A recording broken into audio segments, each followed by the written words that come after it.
The 2020 XPS 9500. See this machine from the perspective of a university student and why I am returning it. Howdy y'all, welcome back to my channel. My name is Miguel and today we're going to be looking at the new XPS 9500. I've seen many unboxings and reviews of this machine while I was researching it because this is not an insignificant amount of money to drop on a machine. I deliberated for months about whether I should pull the trigger on a new laptop, and the reviews I saw on YouTube about the new XPS 9500 got me to pull the trigger on this one. But I will go over why I eventually decided to RMA this product. I will also go over the return process. To start, the things that I like about the machine. First, let's take a look at the outside. The first thing you notice when you open this machine is the screen. I have the HD screen, not the 4K. The colors on the display are amazing, and the resolution is perfect for me. I have pretty okay vision, and this monitor at 100% scaling on Windows is really readable. If I went any lower than that, I think the 4K resolution would just be too tiny for me to be able to use. And honestly, with this much real estate on the screen size, I really don't need the extra pixels. I like saving on the battery life, and it's just a lighter machine overall, and I don't need the touch functionality. I often edit videos and photos online for online submissions in my classes, and this screen makes using apps like Rush and Photoshop and other Adobe products such a nice experience. The fingerprint reader is nice and fast. Having the option to use either Windows Hello or the fingerprint reader is very useful, especially right now during the pandemic when we have masks on campus and we can't use Windows Hello recognition. So having the fingerprint sensor there is really cool. It's very quick, it's responsive, and it almost always gets a finger on the first try. No complaints about the fingerprint sensor. The speed of the laptop is very subjective, but compared to the speed of the XPS 13, I would say this is a much needed improvement for the projects that I need it for and for the assignments that I need to complete on it. All I can say is that I was becoming a little frustrated with my old laptop, and this was a much needed improvement. It does what I need it to do, and it does it very quickly. Sometimes I ask demanding things, like when I'm doing programming assignment and I run into an infinite loop. If it ever takes more than a couple of seconds, I know it's a problem with my code and not with the machine. The machine runs beautifully well. The only other thing I can say is that simple photo editing and light video editing that I do on a weekly basis for class is never a pain, and it never crashes or has any trouble processing the video. The Bluetooth on this machine is superb. I connect my wireless keyboard, mouse, and headphones all at the same time and have no problem with connectivity. They connect immediately when I need them to, and they disconnect when I need them to, and they even switch between apps very nicely. I've never had trouble finding a device in the drop-down menu for the Bluetooth settings. Now moving on to things that I don't quite like. The lack of USB-A for an electrical engineer is very irritating. There's a lot of assignments that we need to do where we have a device that we need to connect to USB-A, and there's no real good way to connect it to a laptop like this without a dongle, but that seems to be the price you pay for that USB-C life. The one thing I will say is that with two ports over here and one over here, when tying up one with charging and one with a USB-C or USB-A dongle, the third one is always open, and I personally can plug in my USB-C security key or some other thing that needs USB-C. So having three ports on here is very nice. The other thing it has is the port for the SD card slot. That's amazing because I don't have to remember to have another dongle for the card slot. It just comes right on the machine. The other things are small little gripes. I do a lot of programming, so I have to use the home and insert and delete keys very often at the top right of the keyboard. And because of the presence of the fingerprint sensor, I find that when I try to hit delete, I hit the lock screen button, which is the power button, which also has a fingerprint sensor on it. Luckily, it seems the Windows and Dell have thought about this issue, and they make it so that a momentary tap on the switch won't actually turn off your machine. So it's not that big of an issue. But I do find that I occasionally mistype delete. I think this might be just me, but it takes a little bit of getting used to if you're moving from a computer that does not have the fingerprint sensor as part of the keyboard layout. The lack of media keys. The next thing for me is the lack of forward and back skip keys on the keyboard. Dell has made an interesting choice right here, and maybe it's just, again, me getting used to my old laptop that has dedicated skip and forward and back keys.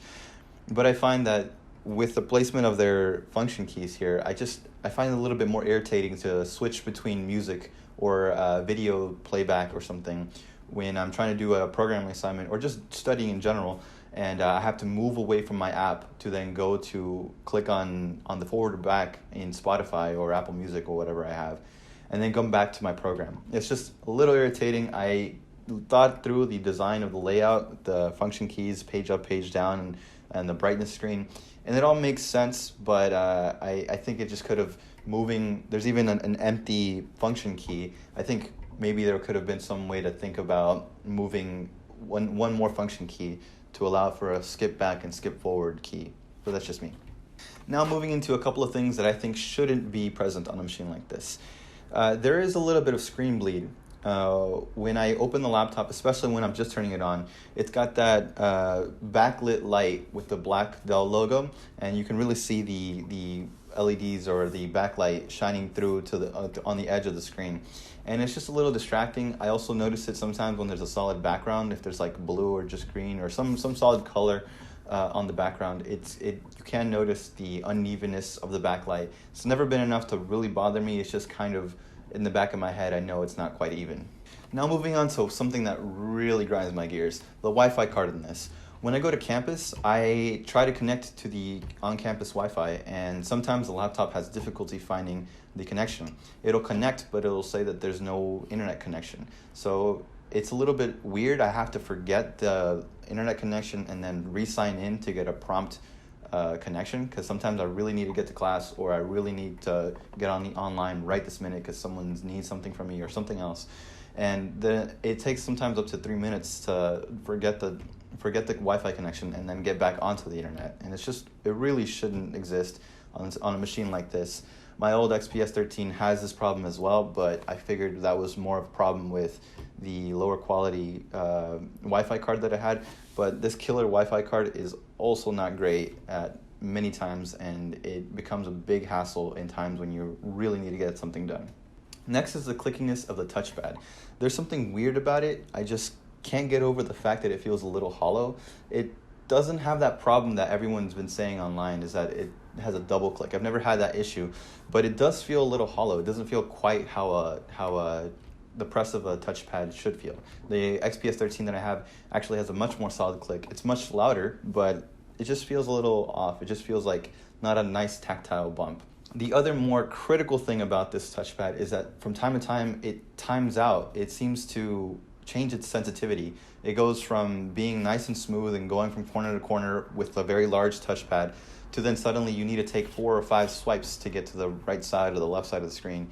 And it's just some sort of glitch that I'm not sure where it's coming from. It's intermittent, so I can't really test to see what causes it. It just kind of randomly decides that it just doesn't want to respond quite as well as it normally does. So it's really irritating. I wish it wasn't there, but just got to live with it.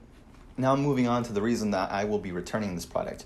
So the speakers on this laptop are pretty okay. The problem is that for some reason at the 80 to 100% volume level, they rattle a lot. And I've seen other people on Reddit complain about this as well.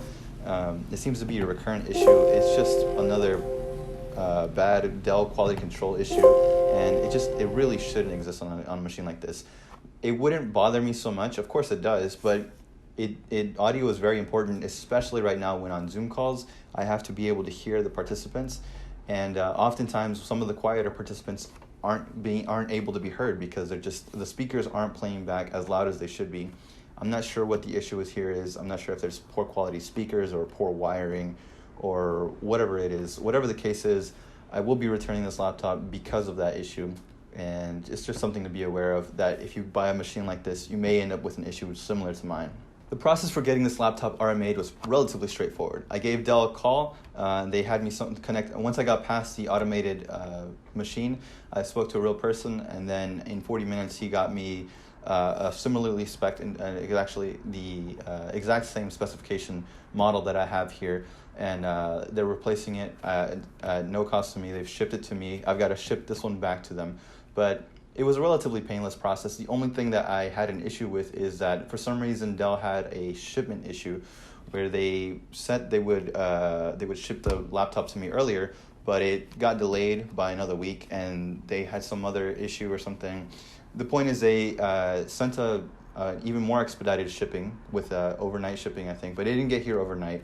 But they did give me a faster shipping option to make sure that it didn't take another 2 weeks for my laptop to come in. As a student on a budget, I don't think I would recommend this to many college students because it just has too many risks associated with it. It has a lot of good qualities. It's very fast, it's very nice. The screen is great, the keyboard is amazing, the trackpad is really nice. But there's just a couple of things that you wish weren't there on a machine of this quality. And it just seems like an issue that Dell has had repeatedly, first with their trackpad and then some screen bleeding issues, and then for me, the speakers.